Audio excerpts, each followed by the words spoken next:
Students, how are you all? Hope you all fine and safe. I believe that you all understood what I talked in the last video. Today we are going to continue the lesson from where I stopped before that.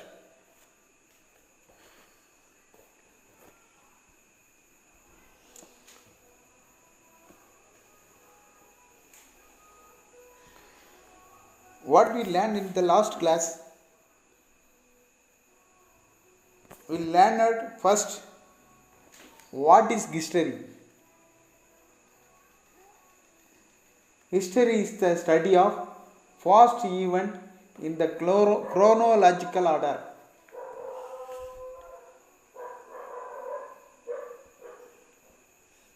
History is the study of past event in chronological order. The term history has been derived from the Greek word historia, which means learning by inquiry. Today we study the case study. A mighty emperor Ashoka. Mighty emperor Ashoka வலிமை மிக்க பேரரசர் அசோகர். The most famous ruler of ancient India was Emperor Ashoka. பண்டைய இந்திய அரசர்களில் பெரும்புகழ் பெற்ற அரசர்களில் ஒருவர் அசோகர். It was during the period that Buddhism period spread to different parts of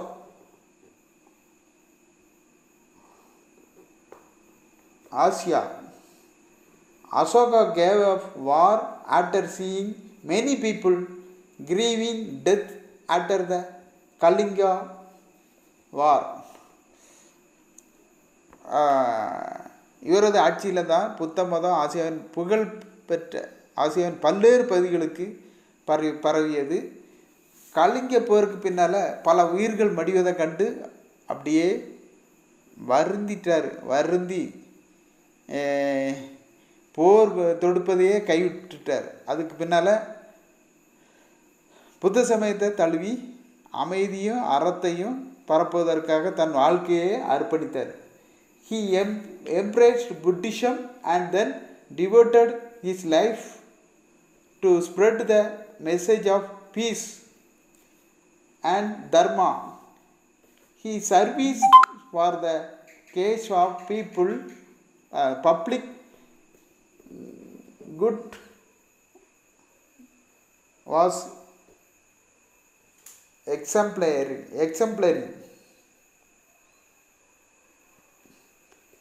He was the first ruler to give up war after victory.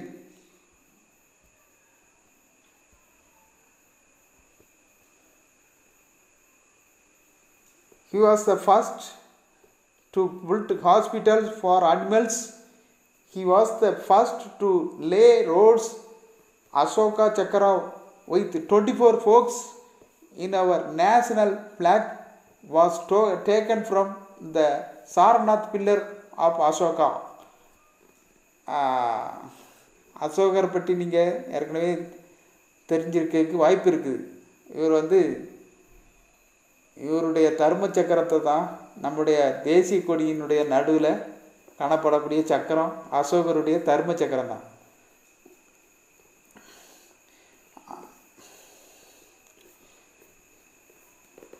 இவர் போர் செய்வதை விட்டுட்டு அமைதிக்கு திரும்பினார்.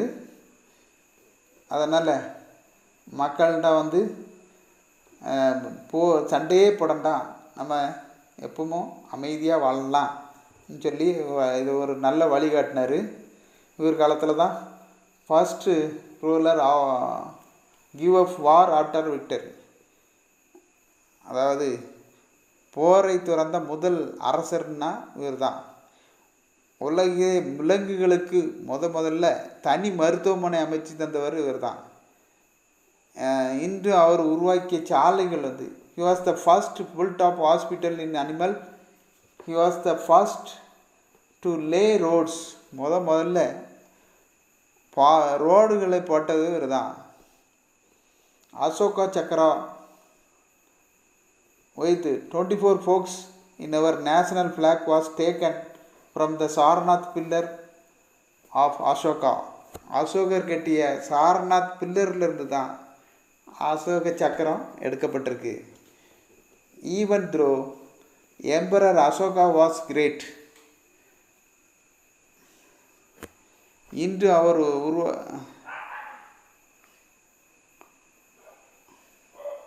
இதிலிருந்து அசோகர் முக்கியத்துவத்தை நம்ம அறியலாம். He greatness had been unknown until 19th century. இத்தகைய சிறப்பு கொண்ட அசோகர் குறித்த தகவல்கள் வரலாற்றின் பக்கங்களில் 19ஆம் நூற்றாண்டில் இடம்பெற்றிருக்குது. இது இடம்பெறக்கே இல்லாமல் இருந்தது. ஆங்கிலேய வரலாற்று ஆய்வாளர்கள் William Jones, James Prinsep, Alexander Cunningham போன்றவர் வரலாற்று ஆய்வுகள் மூலமாக கண்டுபிடிச்ச வரலாற்று சான்றுகள் தான் மன்னர் அசோகருடைய சிறப்பை வெளி உலகத்திற்கு கொண்டு வந்துச்சு. இந்த material evidence provide by William Jones, James Prinsep and Alexander Cunningham revealed the greatness of Emperor Ashoka. Based on these accounts, Charles Allen wrote a book titled The Search for the India's Lost Emperor, which provides a comprehensive account of Ashoka. Many researchers made thereafter, but Ashoka's glorious rule to light. Those inscriptions were observed on the rock Sanchi Stupa and Sarnath pillar and helped to understand the greatness of Ashoka to the world.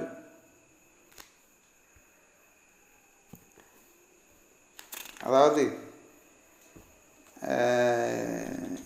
அசோகர்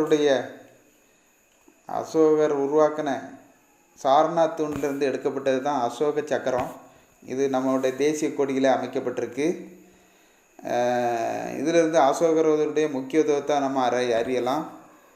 இவர் அசோகர் குறித்த தவறுகள் வரலாற்றின் பக்கங்களில் 19ஆம் நூற்றாண்டு வரை அறவே இடம்பெறாமல் இருந்திருக்கு.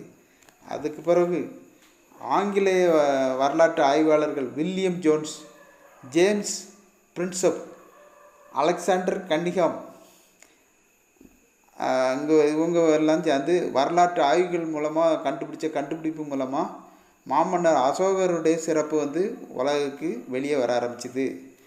இதன் அடிப்படையில் தான் சார்லஸ் ஆலன் என்கிற ஆங்கில எழுத்தாளர் அசோகர் குறித்த அனைத்து வரலாற்று ஆவணங்களையும் சேகரித்து தொகுப்பு நூலாக வெளியிட்டார்.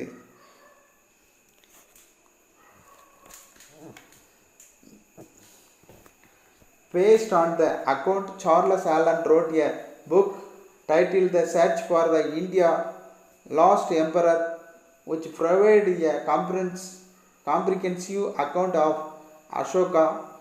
Many research made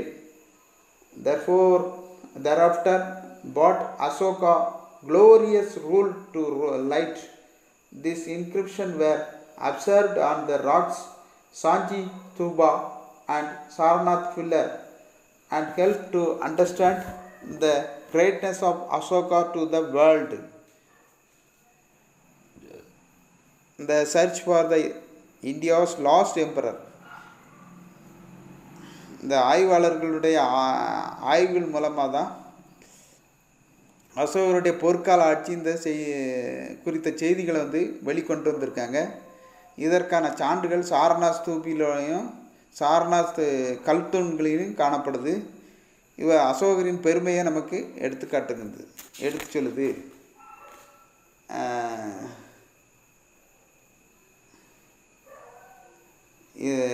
இப்பெட்டியின் செய்தி மூலமாக வரலாற்று ஆராய்ச்சிகள் எவ்வளவு முக்கியங்கிறத நம்ம உணர முடியுது. வரலாற்று ஆய்வாளர்கள் முயற்சியால் தான் அசோகர் குறித்த வரலாற்று உண்மைகளை வெளிக்கொண்டு வர முடிஞ்சிருக்கு. கல்வெட்டுகள், நினைவு சின்னங்கள், செப்பு பட்டயங்கள், வெளிநாட்டவர் அல்லது வெளிநாட்டு பயண குறிப்புகள், நாட்டுப்புற கதைகள் போன்றவை வரலாற்றை கட்டமைக்க அமைப்பதற்கும் பெரிதும் உதவுகிறது. அடுத்து தமிழினி. வரலாறு என்றால் என்ன என்பது இப்போது எனக்கு நன்றாக புரிகிறது அம்மா என்று சொல்லி முடிக்கிறார். அதாவது the inscription was observed the rock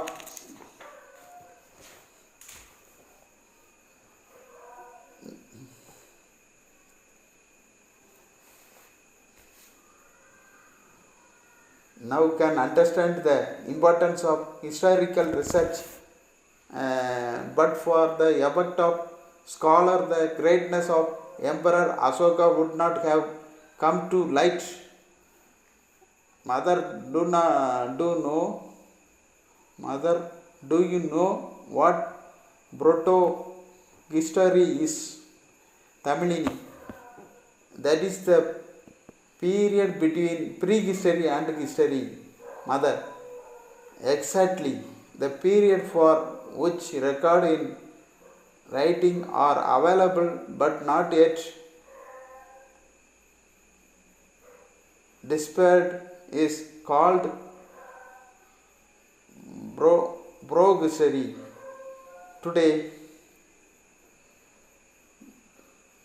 we are leading a shape life with all modern equipment, but our ancestors did not live in such a safe environment. There might have been chants of wild animals enter the caves, but they released that dogs could help them to prevent the entry of such dangerous animals, but it snipped skill. Hence they started domesticating dogs for their protection and hunting activities. From this we also know how inscription, monuments, copper plates, accounts of foreigners or foreign travelers and folk tales play a vital role in constructing and reconstructing history. Tamilini. Now I completely understand what history is, Amma. Thank you, Amma.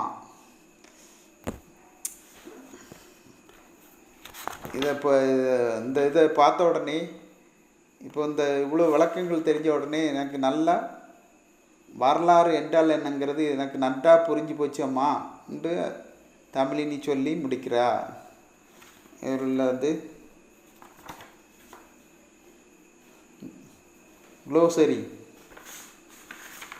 மற்றதெல்லாம் பார்ப்போம். இப்போ